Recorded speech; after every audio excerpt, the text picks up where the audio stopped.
Leading local today in our top story, we're taking a closer look at the fire that destroyed an apartment complex in Mandan early this morning. KX News' Mary Gutenkopf spoke with many community members to learn more. On the morning of April 11th, just before 1, Mandan firefighters received a call that the Sundown Apartments were on fire. We were unaware of what the extent was before we arrived. Our first arriving engine got there, and we had a heavy fire showing from a good portion of the building that was already extending into the building immediately adjacent to it. One resident of the apartment said she barely had time to put on shoes, grab 2 of her animals, and run across the street before the entire building was engulfed in flames. Flames that took nearly 6 hours to extinguish. This will be a total teardown. There's no way this is salvageable. The roof collapsed onto the first floor, onto the second floor, and the second floor collapsed into the first floor. So there's a total loss here. There'll be nothing left.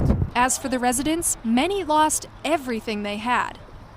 Now, the rebuilding process begins. As of right now, we have, I believe 80% of the tenants have already been placed in the last 2 hours. Some of them have keys in hand already.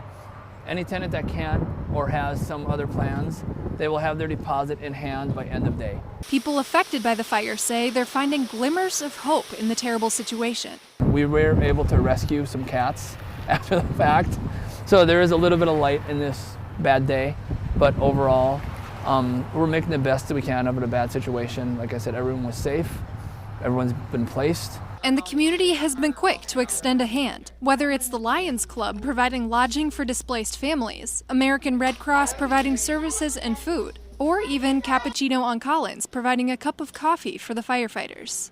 We've really created this relationship with them across the street. They're our neighbors, and so I text one of the firefighters that I knew.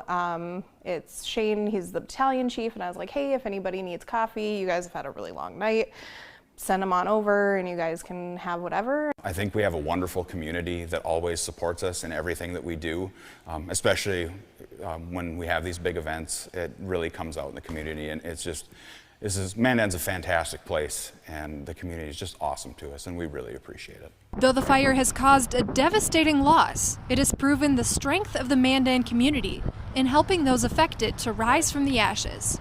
Reporting for KX News, I'm Mary Gutenkopf.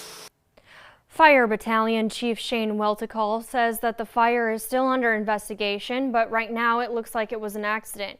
He says further details will be released later on, and we will continue to update you as we hear more.